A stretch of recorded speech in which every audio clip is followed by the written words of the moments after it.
Hello students, welcome to education academy. हमने आज तक जो किया है उसका एक रिवीजन करेंगे। दो चार चीज़ें एक्स्ट्रा नॉलेज के लिए पकड़ते हैं।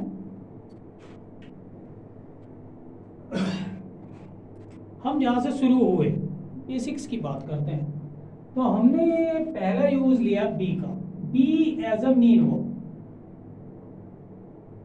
As a main verb. ये सेंटेंस जो होता है उसका मीनिंग क्या है? Sense plus tense. सेंटेंस का मीनिंग ये है कि हम ये बताना चाह रहे हैं कि भाई कोई क्या है, कैसा है, कहाँ है। अभी एक्शन तो नहीं था यहाँ तक।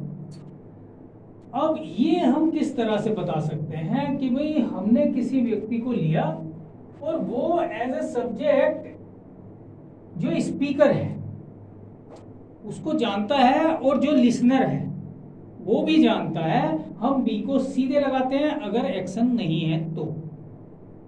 एक्शन ना होने पर दो चीज़ होती है, बी एग्जिस्टेंस बताने के लिए, कंडीशन या सिचुएशन बताने के लिए, और हैव पोजेशन बताने के लिए। वहाँ तक हमें एक्शन नहीं चाहिए होता है। हालांकि हैव को हम डील करते हैं एक्शन की तरह, वो भी धीरे धीरे हम क्लियर करेंगे। I am a teacher, right.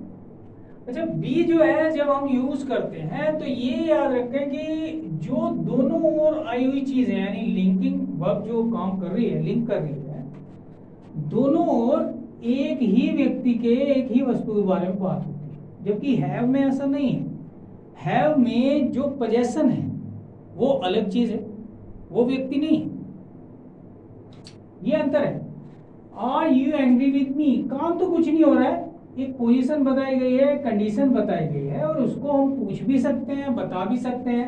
लेकिन अक्सर जो सब्जेक्ट देखते हैं हम लोग, उस सब्जेक्ट को देखें तो सब्जेक्ट नोन है, चाहे वो प्रोनाउन के तौर पर हो, वो तो नोन होते ही हैं। लेकिन नाउन भी आ जाए, हम कह रहे हैं Ravi is a good boy, तो रवि को सामने वाला जानता है तभी बोल सकते हैं। अगर हमने रवि को वो जानता नहीं, वो कह रहा भी रवि को, दैट इज नॉट पॉसिबल।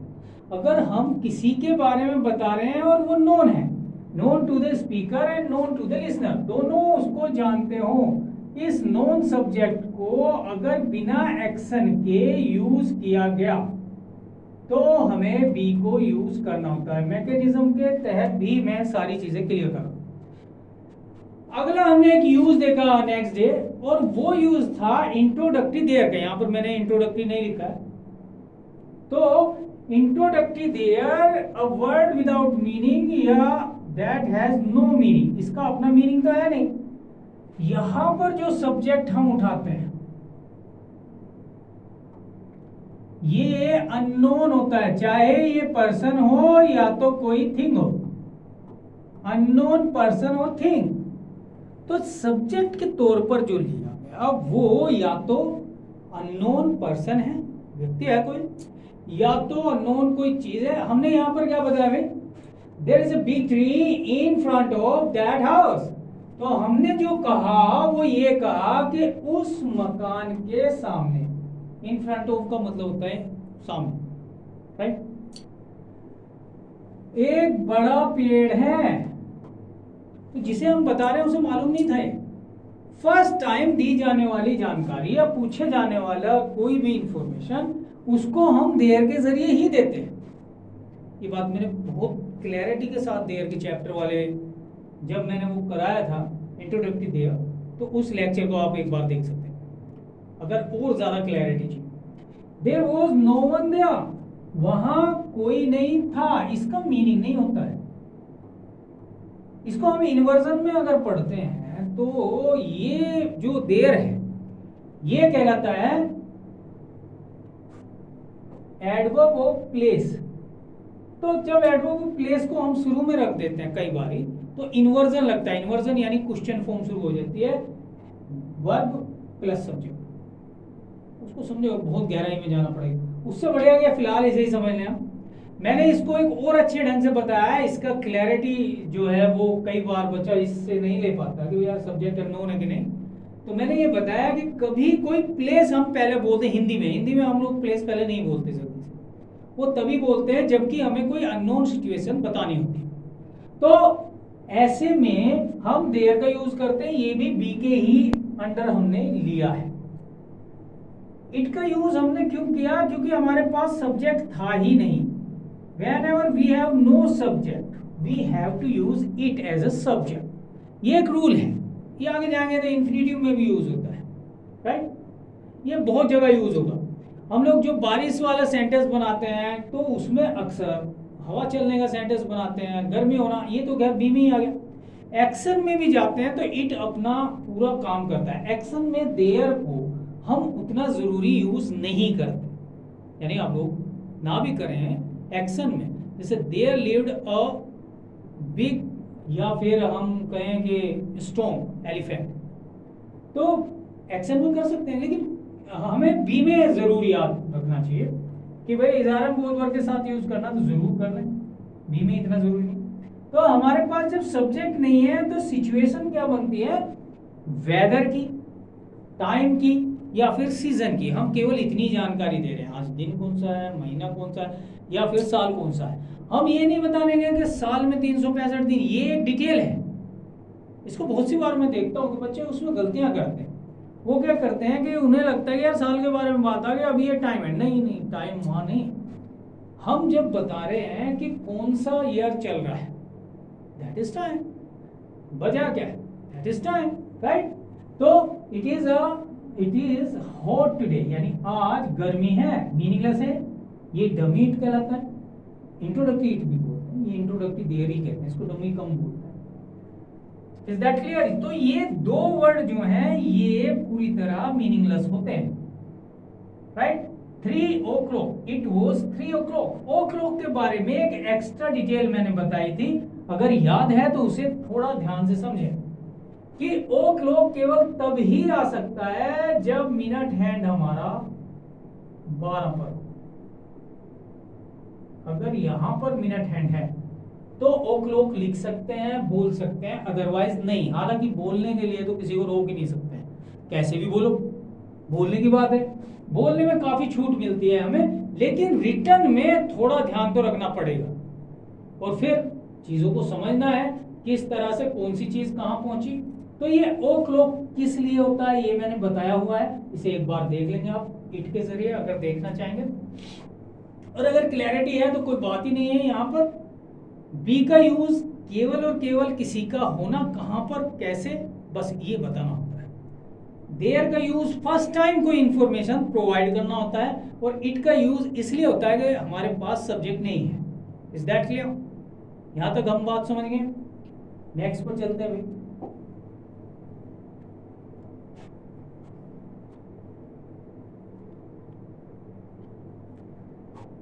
अगला हमने यूज लिया था हैव का।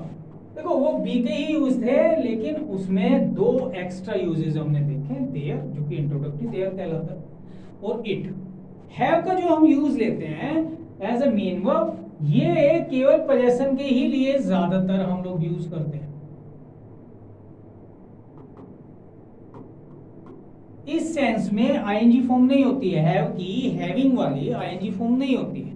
लेकिन हैव को अगर हम खाने के लिए I am having my lunch, right, पीने के लिए आई एम हैविंग टी, नहाने के लिए I am having a bath, वहां पर यूज कर सकते हैं, तब वो आईएनजी फॉर्म में भी जाएगा। अभी फिलहाल हैव को एज ए मेन वर्ब देखते हैं हम। तो हैव का पोजेशन का मतलब क्या हो गया, she has a load of toys, उसके पास बहुत सारे खिलौने हैं। Is that clear? तो उसका पोजेशन है, वो उसी के है, right? I have 2 sons, it means mine. उस सेंस को बताना है, इसलिए हम इसे पॉजेसिव केस में बोलते हैं। इंग्लिश में पॉजेसिव केस पर कुछ नहीं चल सकता है, यानी कुल मिलाकर के सब्जेक्टिव केस पर ही सेंटेंस चल सकता है। सेंटेंस की बात कर। अच्छा, यहां पर क्या है कि अ लोड ऑफ का जब यूज हम करते हैं और वहीं पर हम मैनी या मच का यूज अगर करने लगे तो इसमें एक एरर पूछा जाता है, बहुत ज्यादा पूछा जाता है आज की डेट में। ये थोड़ा एडवांस होता है और बच्चे इसको समझ नहीं पाते। वैसे मैं मैनी और मच का यूज करा देता हूँ वहां पर, लेकिन जब जानकारी की बात है यहाँ पर मैंने ये सोचा है कि भाई इसे बता ही दे। तो मैनी और मच का यूज एफर्मेटिवली नहीं करना चाहिए, ये एडवांस यूज में चलता है। और कई बार पूछा जाता है, देखो हम लोग कई ऐसे एडवांस यूजेस देखते हैं जिनकी कोई जरूरत तो नहीं थी लेकिन वो चलने लगे। जैसे कि हम लोग जो है जब क्वार्टर का यूज करते हैं तो पहले से करते आए हैं, एक क्वार्टर चलता था टाइम में भी, लेकिन अब तो नहीं चलता। टाइम में क्वार्टर विदाउट ए चलेगा और क्वांटिटी में क्वार्टर ए के साथ चलेगा। और एसएससी ने एक बार पूछ लिया तो हमारे लिए बड़ी समस्या हो गई थी तब, क्योंकि हम डिक्शनरीज देखते हैं, हम जितना भी अपडेट होता है उसको देखते जरूर है, लेकिन एसएससी हमसे 2 कदम आगे उस टाइम पर पहुंच गया। चलो खैर अब पकड़ करके रखते हैं। तो यहां मैं ये बताना चाह रहा हूं कि पॉजिटिव सेंटेंस यानी एफर्मेटिव सेंटेंस में मैनी और मच को a load of, a plenty of इस तरह से यूज करें क्योंकि ये पॉजिटिव सेंटेंस में अब मान्य नहीं है। जैसे कि हम नो का यूज करते हैं, नोट एनी से बचते हैं। तो बाय एंड बाय भाषाओं में कुछ चेंजेस तो होते हैं, लैंग्वेजेस हमेशा कुछ ना कुछ चेंज डिमांड करती है, वो तो हम करते हैं उसको। अब इसको समझा आपके अ लोड ऑफ जो चलता है वो काउंटेबल और अनकाउंटेबल दोनों में चल सकता है। काउंटेबल में मैनी ही चलेगा और मच, ये चलेंगे कब? ये चलेंगे तब जब हम निगेशन या क्वेश्चन बना रहे हो। तो कई बार मैंने देखा कि इस तरह का कुछ एरर्स आते हैं कुछ जगहों पर कि भाई यार एडवांस एरर ये जो आएगा तो वो सामने वाला बच्चा कह रहे हैं यार मैनी भी तो ये यूज, बिल्कुल मैनी बिल्कुल इसी तरह से चल रहा है। अगर यही सेंटेंस हम क्वेश्चन फॉर्म में चले जाएं, has she many toys, that is correct. Negation लगा दें, दैट इज करेक्ट। एफर्मेटिवली इसका यूज अगर कभी हमारे सामने, जैसे कि हम लोग देखते हैं कि भाई एरर आ रहे हैं, अब एरर आ गए हैं और वहां पर या इंप्रूवमेंट आ गया है, तो उसमें वो जब ये देंगे मैनी के साथ या मच के साथ, अब हमें दिख रहा है सारा सेंटेंस ही करेक्ट है यार, तो नो एरर डिटेक्ट कर लेंगे। लेकिन ऐसा नहीं है, एफर्मेटिवली इसे एक एरर ही माना जाता है आज की date. Is that clear? Next पर चलते हैं। ही हैज 2 बिग हाउसेज, ये फिर पोजेशन है। दिस वुमेन हैज 4 सन्स, 4 लड़के हैं। पोजेशन जो है वो किस किस चीज के और हो सकता है? पोजेशन वेल्थ में हो सकता है, पोजेशन हमारे पास में कोई पावर है, एक्स्ट्रा पावर है, वो हो सकता है, और हमारे पास में हो सकता है कि हम कई बार जो है बीमार पड़ते हैं, दैट इज ऑल्सो पोजेशन। मान लो किसी को जुकाम हो गया तो उसने उसे बुलाया है, अब ये तो मानना पड़ेगा, अपने आप तो कोई बीमारी नहीं हुई है, आप ऐसे वैसे वातावरण में पहुंच जाते हैं, काम हो जाता है। तो पोजेशन का मतलब ये हो गया है कि व्हाट वी पोजेस, जो चीज हम पोजेस करते हैं, अधिकार में ले लें या जिसको अपने ऊपर ही अधिकार दे दें। अब भाई जुकाम है, खांसी बुखार है, इसके लिए क्या करते हैं बच्चे, बहुत ज्यादा गर्मी में बाहर से आते हैं और एकदम ठंडा पानी पीते हैं, फिर उनका गला पक जाता है।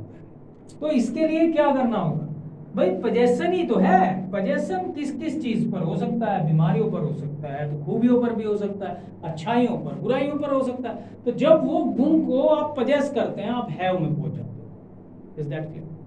इसका निगेटिव और इंटेरोगेटिव फॉर्मेट हम हैव नॉट के साथ भी बना सकते हैं और डू डज डिड के साथ भी बना सकते हैं। मैंने अभी सिंपल को क्लियर नहीं किया है, इसलिए मैं डू डज के साथ में इसे नहीं बना रहा हूं। जैसे आगे चलोगे तो do not, does not, have, did not have, वो बाद में हम चलाएंगे।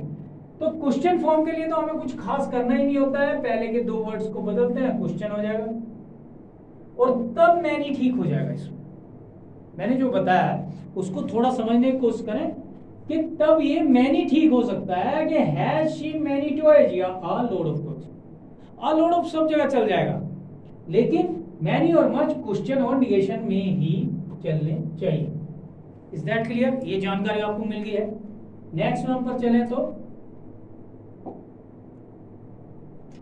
अब हम पहुंच जाते हैं एक्शन पर। एक्शन क्या है? चलता हुआ काम है, शुरू हो गया है लेकिन खत्म हुआ नहीं है। अब ये सारे का सारा मैं रिवाइज करा रहा हूं एक बार। कल हम इस पर बेस्ड कुछ सेंटेंसेस को सोल्व करेंगे, वो एक प्रॉब्लम होगी। फिलहाल प्रॉब्लम पर नहीं चल रहे हैं, फिलहाल मैं जो है इसको एक बार क्लियर करता हूँ हमने किया क्या क्या है और कैसे हम उसमें आगे बढ़ रहे हैं। तो ये जो काम है ये शुरू तो हो गया, खत्म नहीं हुआ, चले जा रहा है। अच्छा, चले जा रहा है का क्या मतलब है भाई? अगर मैं कह रहा हूं I am reading A novel, it doesn't mean कि मैं उसे पढ़ता ही रहूंगा, एवरी टाइम तो पढ़ता नहीं रहूंगा। तो मैं ये बताना चाह रहा हूं कि मैंने शुरू तो कर दिया है, पढ़ता हूं कभी 2 घंटे कभी कुछ, लेकिन अभी वो खत्म नहीं हुआ। तो मैं कह रहा हूं कि मैं उपन्यास पढ़ रहा हूं। इस बात को समझना चाहिए हमें। अगर हम कह रहे हैं कि I am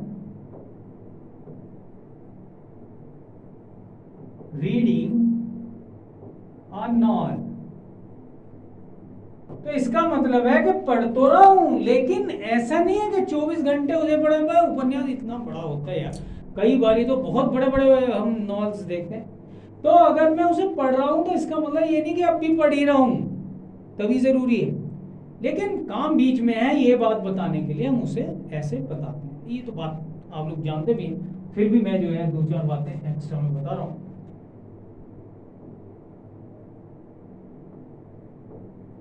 She was not doing her task. हमने जो जानकारी दी वो क्या दी भाई, कि वो अपना काम नहीं कर रही थी। टास्क एक अनप्लीजेंट वर्क होता है। टास्क का मतलब हो गया है कि आप फर्स्ट टाइम किसी काम को करेंगे, वो आपको टास्क दिया जाएगा, राइट। और वो अनप्लीजेंट इसीलिए होता है कि आपको उसका कोई प्रैक्टिस नहीं है, अभ्यास नहीं है, इसीलिए टास्क का यूज करते हैं। वर्क में, टास्क में, जॉब में, हर चीज में थोड़ा थोड़ा अंतर होता है। कई बार हम देखते हैं कि भाई कुछ वर्डिंग मिलती है हमें और उसमें हमसे कहा जाता है, खासतौर से एक क्लोज टेस्ट के अंदर आप देख सकते हैं, क्लोज टेस्ट में अक्सर एक जैसे ही वर्ड्स दे दिए जाते हैं और बच्चे से कहा जाता है कि इसका सिनोनिम ढूंढो। अब यहां वो फंस गया है क्योंकि उसने वो सारे सिनोनिम के तौर पे ही पढ़े हैं। अब वो करे क्या, दिक्कत होगी उसको। लेकिन अगर ध्यान दें तो चीज़ें डिक्शनरीज में या फिर कहीं एक बुक में किसी ने अगर ठीक से उसे बनाया है, मतलब कि काफ़ी डिस्कवरी की है, काफ़ी जो है फाइंड आउट की है चीज़ें, तो बता सकते हैं। जैसे कि हम लोग देखते हैं कि भाई स्टील एक वर्ब है और उसका मतलब चुराना है, ठीक। लेकिन रोब जो है वो दूसरे का माल छीन लेना है। और इसको हम देखते हैं कि अक्सर ये आपस में सिनोनिम के तौर पर दे दिए गए, नहीं, एक में पावर के साथ सामने के सामने ला और एक में नजर बचाकर, राइट। तो इन चीजों में जो फर्क है वो भी हमें ध्यान रखना चाहिए कभी कभी। तो टास्क जो है वो फर्स्ट टाइम दिया गया है काम है। अक्सर टीचर लोग जो है वो बच्चों को टास्क देते हैं, ये तुम्हारा टास्क है। एमबीए वाले एक टास्क देते हैं, ये डिक्शनरीज देखता हो, राइट। अब आफत है, आदमी ने कभी जाकर के किसी घर का दरवाजा खटखटाया नहीं भाई, और वो जा रहा है, जाकर के खड़ा हो रहा है, वो सामने वाला देख रहा है, दोपहर में उठ के गया क्या डिक्शनरी लोग इसको। अब वो क्या कर सकता है ये तो कह नहीं सकते, तो वो सब झेलते हुए उन्हें चलना होगा। That is task. टास्क एक अलग किस्म की चीज होती है, लेकिन जब हम यूज करते हैं वर्क की जगह टास्क तो अक्सर वो फिट बैठ जाता है, ऐसा नहीं है कि नहीं बैठता। और टास्क जो है वो काउंटेबल होता है, गिव मी अ टास्क, राइट। तो हम वहां पर ये देख सकते हैं, जबकि वर्क अनकाउंटेबल होता है, उसमें ये फर्क है कि वर्क के साथ आप ए या टू नहीं लगा सकते। अच्छा, हिंदी में हम लोग यूज करते हैं, हम लोग खूब यूज करते हैं कि यार 2 काम उसने बता दिए, 4 उसने बता दिए, हमारे यहाँ तो अकाउंटेबल। इंग्लिश और हिंदी में या फिर किसी भी लैंग्वेज, 2 लैंग्वेजेस के बीच में ये तो दिक्कतें रहेंगी। उन्हें तो आप मान के चलोगे भाई दिक्कतें तो आएंगी थोड़ी बहुत, लेकिन उन्हें हम पूरी तरह टैकल कर सकते हैं, तो वो हम करेंगे। इस बात को देखें, तो हम जो बता रहे हैं, देखिए हर सेंटेंस के साथ अगर हम देखें एक कहानी अगर जुड़ी हुई दिखती है तो हम वाकई में कुछ सीख रहे हैं, और अगर नहीं दिखती है तो अब यहाँ पर हम इसे जैसे देखते हैं, यहाँ से शुरुआत से शुरू करें तो यहाँ पर जो आ रहा है आई एम टीचर, राइट। मैं किसी से कह रहा हूँ भैया मैं टीचर हूँ, मैं बता दूंगा ये, I am not a teacher. अब ये मैं बता रहा हूँ तो इसका मतलब है भैया मैंने कौन सा जो है मैं कोई टीचर थोड़े हूँ मैं बता दूंगा ये। दोनों में फर्क हो गया और दोनों में बड़ा फर्क है। Are you angry with me, कोई काम कर रहा है मैं, अब मैं जा करके पूछ रहा हूँ, बड़ा भाई है, पिताजी हैं, एटसेट्रा, जिससे भी मैं बात कर रहा हूँ, मैं उनसे कह रहा हूँ कि भाई आप गुस्सा हो मेरे से, अरे मैंने तो ये अच्छे के लिए किया था, अब ये जो है उल्टा पड़ गया था, वो क्या कर सकते हैं। कहानियां जुड़नी चाहिए, राइट। हम किसी से कह रहे हैं कि भाई वहां जाएगा तो उस मकान के सामने बड़ा पेड़ है, ऐसे समझ ले, वहां छोटे छोटे पेड़ है ज्यादातर, वहां बड़ा पेड़ मिलेगा। अब ये जो है हमने किसी को ये पहचान बताई एक चीज की कि भाई वहां जा ऐसे ढूंढ, उसने नहीं देखा, हमें तो पता है अननोन के बारे में ये बात, there was no one there, हम आते हैं और कह रहे हैं ना भैया वहां ना था कोई, तो मैं भेज दिया वहां। दैट इज, देखिए लोकल लैंग्वेज को जोड़ने के लिए जरूर यूज करें। बहुत से लोग कोशिश नहीं करते हैं, लोकल लैंग्वेज में घुसना नहीं चाहते। लोकल लैंग्वेज यानी अपनी लैंग्वेज को जरूर सेंटेंस से जोड़ें और उसके साथ भी सिचुएशन को समझें, तो हम कोई भी लैंग्वेज सीख लेते हैं। अब आगे की बात, हमने यहां पर ये सेंटेंस लिया, हम कह रहे भैया आज गर्मी है, आज नहीं जाने का मैं, तू जा रहे यार मेरे वैसी जो है बीपी जो है नॉर्मल चला। ये जो सेंस है, इट वाज 3 o'clock, 3 बजे थे, और मैं जब ही छूटा हूं से, तो जाने में 3 बजे मेरी छुट्टी हो। ये जो सेंस है इसको पकड़ना सबसे ज्यादा जरूरी है। अब यहां आ जाते हैं हम, उसके पास तो बथेरे खिलौने, काय के चक्कर में पड़ रहा, इसको खिलौना दे दिया, 100 रुपए दे दिए, बर्थडे पे जा रहे। चीजों को समझना होता है, राइट। कहीं ना कहीं पर तो बात जाएगी। हम सोचते हैं सेंटेंस ले ट्रांसलेट कर दिया, माइंड में एक स्टोरी चलनी चाहिए। जब स्टोरी चलने लगती है तो हम लैंग्वेज के साथ साथ बहने लगते हैं, and that is the idea to be successful. अब यहाँ इसको हम सेकंड वन को देखें, I have a lot of money, बहुत माल मेरे को, डोंट वरी, आज की दावत मेरी ओर से। अब माल खूब है, उस पर क्या कर सकते हैं, राइट। तो ये जो स्पीकर बता रहा है वो बता रहा है ही हैज 2 big houses, उस पे 2 बड़े बड़े मकान। कुछ दिन को तो व्यवस्था कर नहीं सके भाई, तुम लोग कहाँ घूमते फिर रहो, अरे जाओ एक आध दिन वहां पे रह लो, इतने दूसरा वाला मिलेगा। ये सेंस हम कह रहे हैं, ठीक। वे इस औरत के भैया 4 लड़के हैं, अनुगत दही तोड़ते हैं। ये जो सेंस है, मैं ये कहना चाह रहा हूं कि अगर हम लोग कोई चीज समझना चाह रहे हैं तो उसके लिए हमारे पास एक आइडिया होना चाहिए। आइडिया क्या होता है लैंग्वेजेस में, यही आइडिया है कि भाई हम लोग जब भी काम कर रहे हैं तो लैंग्वेजेस में ये हमें करना चाहिए कि हम उसके साथ एक स्टोरी प्लस कर पा रहे कि नहीं। ये जरूरी नहीं है जो मैं आइडिया सोच रहा हूं वही आप लोग भी सोचने लगे, ये जरूरी नहीं। हमें ये चाहिए कि हम किसी भी तरह से अगर चीज में चल रहे हैं तो क्यों ये सेंटेंस आया होगा, इस पर माइंड को छोड़े और उसे ये हैबिट पढ़ने दें कि हाँ वो एक स्टोरी पकड़ रहा, देन तब ये ज्यादा क्लैरिटी आएगी। Is that clear? अब नेक्स्ट वन पे हम चले, हम पहुंचे हैं कंटिन्यूअस पर। तो मैं ये कह रहा हूं कि भाई मैं उपन्यास पढ़ तो रहा हूं, एक उपन्यास पढ़ रहा हूं, लेकिन मेरी समझ में नहीं आ रहा, या कोई मैं ये बात बता रहा हूं कि देख मैं भी उपन्यास पढ़ता हूं तुझे बता दूं, तो कोई ना कोई चीज हम कर रहे हैं, राइट। हम कह रहे हैं कि यार इसे कोई भी काम दे तो यह करती ना, तो कोई काम नहीं कर रही थी, ये हमने उसके पास्ट को बताया। हम कह रहे हैं यार वो काम दिया वो कर नहीं रही थी इसलिए पनिश करा हमने, तो ये यहां से आगे की बात। अब हम जब पूछ रहे हैं कि भाई वो कब से मैं ये उपन्यास पढ़ रहा हूं, इसका आंसर है नहीं। यहां पर हम जब जाते हैं तो यहां हम करते हैं आई हैव बीन, क्लैरिटी के लिए थोड़ा बड़ा लिखता हूं।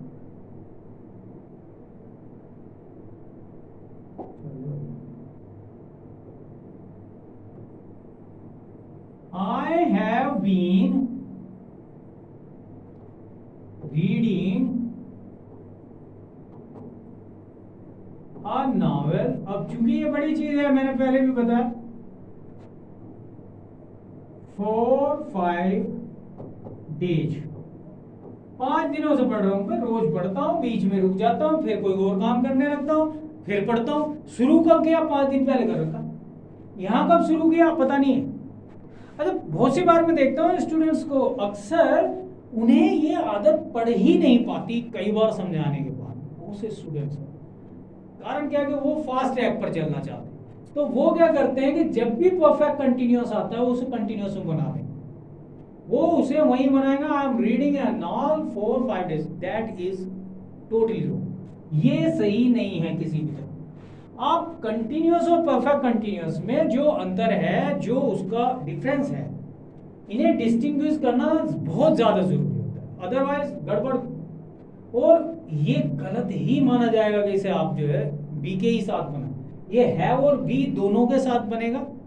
और ये परफेक्ट तभी बन सकता है, यहां तक ये परफेक्ट ही है, have plus third form continuous. यहां आकर वहां पर वो कंटिन्यूअस ही है, बी प्लस आईएनजी फॉर्म। तो इन चीजों को मैकेनिज्म समझ पाते हैं, सही है, नहीं समझ पाते हैं तो चीजें समझ लें। कब से का आंसर करना और ना करना, ये बहुत बड़ा अंतर है। हम जानते हैं कि हमने हैव तक का यूज किया भी है। बी के टाइम पर बी पहले आएगा, सब्जेक्ट इधर, क्वेश्चन बनेगा। हैव के टाइम पर हैव पहले आएगा, मॉडल, तो देखो मॉडल के टाइम पर तो मॉडल ही पहले आएगा, विलो, शैलो, कैनो, कोडो, और क्वेश्चन बनेगा, कोई दिक्कत नहीं है उसमें।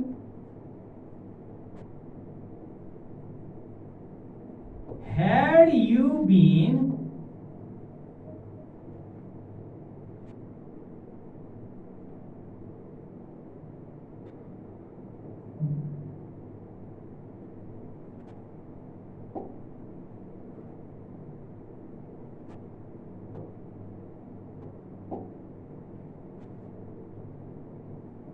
doing nothing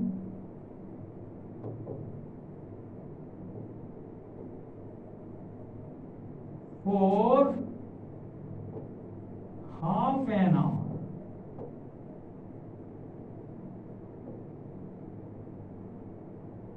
yesterday। अब हमने क्या पूछ लिया भाई? हमने पूछ लिया है कि क्या तुम, जिसको हम तू कह करके बोलते हैं ज्यादातर आपस में, क्या तुम कल आधे घंटे से कुछ नहीं कर रहे थे, यानी कल आधे घंटे तक। और ये जो समय है, ये समय तुम्हें पता होना चाहिए किस टाइम की हम बात कर रहे हैं, राइट? या फिर हम जो है ये यस्टरडे हटा दें तो फिर ये बताना जरूरी नहीं है कि कौन से वाला, वो चीजें खैर ये अंडरस्टैंडिंग में होती है, राइट? तो क्या तुमने आधे घंटे तक कुछ नहीं किया था कल? यानी हम जब तुम्हें छोड़ के गए उसके बाद तुम्हारा टाइम आधा घंटा और बचा हुआ था, तो तुमने कुछ किया ही नहीं, तुम कुछ भी नहीं कर रहे थे, मौज ले रहे थे बस। अब मौज क्या है? खाली बैठना, लोग कहते हैं मौज सबसे ज्यादा सफरिंग वाली चीज है, वो मौज नहीं है। क्या ये बात बाद में होती रही, अभी इसको हम समझ लेते हैं। ऐसे ही हम क्वेश्चन वर्ड कहीं भी लगा सकते हैं। तो क्वेश्चन वर्ड अगर हमें लगाना ही है तो हम यहां लगा सकते हैं। हम कहें वाई, तो अगर हमने यहाँ वाई ले लिया, ये हो गया क्वेश्चन कि भाई तुम आधे घंटे तक कुछ भी क्यों नहीं कर रहे थे, जो टाइम हमें तुम्हें छोड़ के गए। देखो ये अंडरस्टैंडिंग केवल स्पीकर की और लिसनर की है। अगर वो इस तरह का सेंटेंस ले लेते हैं, फिर इस बात को भी मैं बता चुका हूं कि फॉर किसके लिए और सिंस किसके लिए, तो ये तो आप लोगों को क्लियर है। क्वेश्चन उसमें करने की कोई दिक्कत नहीं होती बच्चों को। तो यहां तक हमने ये काम किया, इसमें मैं एक काम प्लस करके बताऊंगा, ये काम आपने पहले नहीं किया। ये वो क्वेश्चन वर्ड है जो कुछ बच्चों को बहुत सरदर्द देता है, तो इसलिए इसको मैं एक्स्ट्रा में बता रहा हूं। जब हमारे पास सेंटेंस ही कब से, कितने समय से या कितनी देर से ये कहते हुए मिले, एक सेंटेंस आ गया हमारे सामने, वो कब से खेल रहा, तो कितने दिनों से ना गया हूं। तो जब हम ये बातें पूछते हैं तो इनमें दो सेंसेस हैं, ये पूछ ही इस तरह से हम परफेक्ट में सकते हैं। अभी परफेक्ट नहीं करा है, परफेक्ट कंटिन्यूस कर रहे हैं हम लोग। परफेक्ट में ही हम ये पूछ पाते हैं, चाहे वो परफेक्ट हो या परफेक्ट कंटिन्यूस हो, दोनों परफेक्ट ही मानेगा, राइट, हर फॉर्म दोनों में। अब ये बात समझने की है कि कब से, कितने समय से या कितनी देर से। ये जो वर्ड हमने पूछा इसको हम बोलते हैं इधर सिंस व्हेन, या तो सिंस व्हेन या हाउ लॉन्ग। इन दोनों का मीनिंग ये तीनों वर्ड है, ऐसे बोलते हैं। और अगर हम चाहें तो हाउ लॉन्ग में फॉर, जो कि पहले से काफी पहले हम लोग यूज करते आए हैं, बहुत लंबे टाइम तक किया भी है। अब इसकी नेसेसिटी वो नल एंड वॉइड हो चुकी है, यानी कि जरूरी नहीं है, लेकिन लोग यूज करते हैं आज भी फॉर हाउ लॉन्ग और हाउ लॉन्ग इक्वल। अब आ जाते हैं, चूंकि हम लोग अगर काउंटिंग में कुछ पूछना चाह रहे हैं कितने दिनों से, तो काउंटिंग में ही बताएगा, काउंटिंग में ही बताएगा। तो अगर हमने कहा कब से, तो दोनों में बता सकता है, राइट, काउंटिंग भी बता सकता है 2 दिन से, और ये भी बता सकता है 2:30 बजे से, सोमवार से, दिवाली से। इसमें ऑप्शन नहीं है कितने दिनों का काउंटिंग ही है, कितने घंटों का काउंटिंग ही है। तो इसमें जो है ऐसा, इसके पास सिंस और फॉर दोनों का ऑप्शन है, इसके पास फॉर का ही ऑप्शन है, और यहां भी फॉर नेसेसरी नहीं है। यानी अगर हम चाहें तो इसके बिना चला सकते हैं, how many days, how many hours, how many months, how many years, how many weeks, should be for, लेकिन लगाना चाहो for how many days. Is that clear? तो इस तरह के सेंटेंसेस, देखो जब भी हम कोई लैंग्वेज सीखते हैं या लैंग्वेज के बारे में बात करते हैं, तो लैंग्वेजेस में क्या खास होता है कि उसमें क्वेश्चन और आंसर, ये 2 चीजें होती हैं सबसे ज्यादा। किसी ने कुछ पूछा, हमने कुछ बताया, ये जो पूछना है ये ज्यादा जरूरी है सीखने से, मतलब वो सीखने से कि एफर्मेशन या हमारे पास निगेशन जो है वो एकदम सीधा सेंटेंस चलता है। यहाँ इन्वर्जन जब आता है कुछ बच्चे उसमें दिक्कत मानते हैं, तो उसके लिए प्रैक्टिस बहुत ज्यादा जरूरी है। 2 सेंटेंसेस से मैं क्लैरिटी देता हूँ।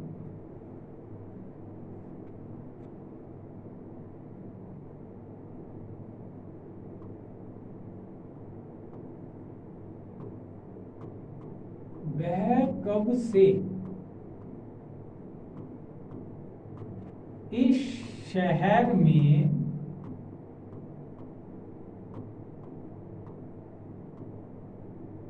रह रहा है, इट मीन्स वो अभी भी रह रहा है। ये चीजें और ज्यादा क्लैरिटी में अगर हम लेकर के चलते हैं,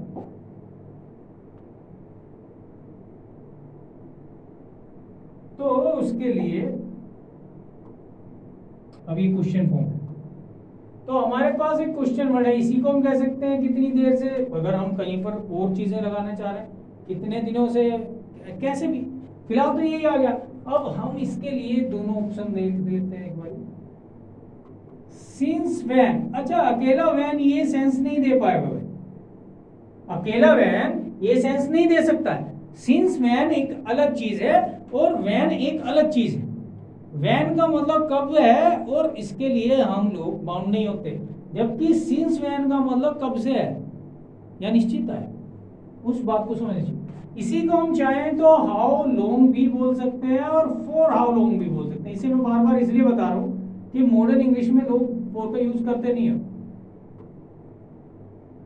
और वो एक्सेप्टेबल है, ऐसा नहीं है कि एक्सेप्टेबल नहीं। क्वेश्चन वर्ड आ गया है, यानी अब हमारे पास क्या आना चाहिए भाई, हमने ये देखा question word then helping verb. अब हमारे पास है प्रेजेंट, तो हम हैज या हैव में से एक को चूज करेंगे। देन सब्जेक्ट, तो रह रहा है सिंगुलर नंबर है, यानी कि ये जुड़ा हैज से।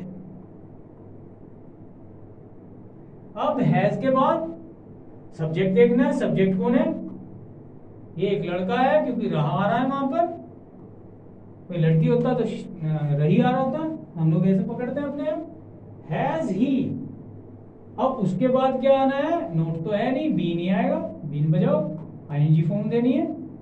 अब आईएनजी फॉर्म जब हम देंगे तो किस चीज की देंगे, आईएनजी फॉर्म आएगी हमारे पास रह रहा, यानी ये हमारे पास रहना यानी लिविंग है।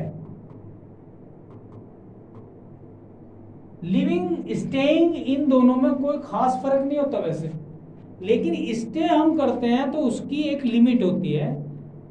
लिव का सेंस ये होता है कि भाई उसमें तुम जो है लंबे टाइम से और लंबे टाइम तक देंगे, वहाँ लिमिट जरूरी नहीं है कि तय की, लेकिन दोनों एक दूसरे के सेंस में, जैसे होम और हाउस दोनों एक दूसरे के सेंस में चल जाते।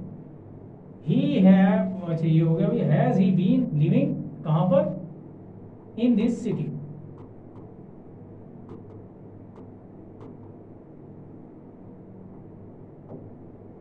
Is that clear?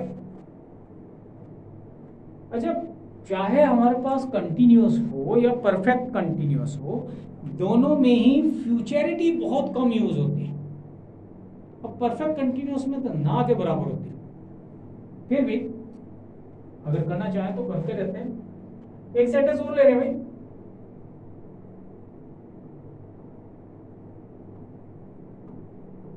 तुम कितने दिनों से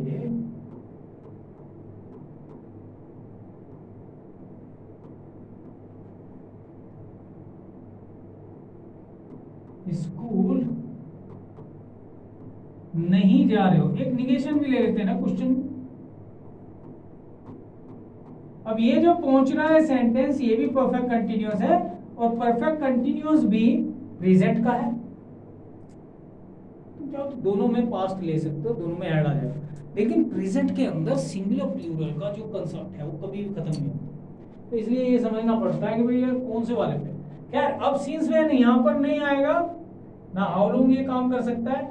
अब हमारे पास काउंटिंग आनी है, तो काउंटिंग के लिए तो हाउ मेनी लेना ही पड़ेगा। तो हाउ मेनी एज। अब इसी को हम हाउ मेनी डेज को और ज्यादा क्लैरिटी के लिए, बहुत से लोग कहते हैं कि यार क्लैरिटी तब तक नहीं आती जब तक इसमें फोर ना लगे। तो चाहो तो ले सकते हो, चाहो तो नहीं भी ले सकते हो। चीजें छोटी करना, ये लगभग सभी को लगता है कि यार चीजें छोटी कर दी जाए, लेकिन अगर वो की जा सकती है और उसके बिना कुछ बिगड़ता नहीं है तो करने में कोई बुराई भी नहीं है। इस बात को हमें समझना चाहिए। हाउ मेनी डेज या फॉर हाउ मेनी डेज। अब हमारे पास सब्जेक्ट कौन है, अब की बार हैज को हम हैव कर देंगे क्योंकि हैव प्लूरल फॉर्म है, बेस फॉर्म प्लूरल ही होती है। हैव, अब सब्जेक्ट लिया हमने, वो आ गया यू, इसमें निगेशन भी है, उसके बाद बीन है, आईएनजी फॉर्म हमारे पास गो के साथ है, गोइंग टू स्कूल। अब हमारे पास टाइमिंग जो पीछे आती थी हर बार सिंस फोर के साथ, वो नहीं आएगी इनमें, राइट, क्योंकि वो तो खुद ही हम पूछ रहे हैं। तो हमने यहां पर पूछ लिया। फिर ये school the school, jail the jail, यानी प्रिजन कह सकते हो, लेकिन जेल भी इंग्लिश का ही होता है। Hospital the hospital, market the market, उन चीजों को जरूर याद रखा करो। ये हम एक स्टूडेंट से पूछ रहे हैं और ये कैसे पता चला, क्योंकि इसमें द नहीं लगा, यही बात। Is that clear? तो इस पे थोड़ा काम करें आप, प्रैक्टिस जितनी कर पाए उतनी जरूर करें, क्योंकि प्रैक्टिस से ही कोई काम बन पाएगा। Practice makes a man perfect, ये जो चलता है ये बहुत जरूरी भी है, ये प्रैक्टिस हमें करनी चाहिए, दबा करके प्रैक्टिस करें आप। यहां तक जितना भी काम अब तक किया है मैंने, इसमें सारे का सारा क्लियर कर दिया है। Be there, it, have, continuous और परफेक्ट कंटिन्यूअस, मैंने इनको काफी ज्यादा कोशिश की है, बाकी पता नहीं अभी क्या हो रहा हो। वेल, आपको क्या करना है कि यहां तक सॉलिड प्रैक्टिस करें। कल हम यहां तक एक टेस्ट, मतलब कहने का ये कुछ सेंटेंसेस दूंगा, उनको जो है सोल्व करना है। थोड़ी देर के लिए मैं उसको यहाँ पर छोड़ दूंगा, आप लोग सोल्व करें, और फिर उसको जब मैं आंसर करता हूँ उनसे एक बार मैच करें। कोई दिक्कत हो मुझसे पूछें। Is that clear? तो यहाँ तक सभी को रिवाइज करना है और जितना हो सके उतनी प्रैक्टिस करनी है।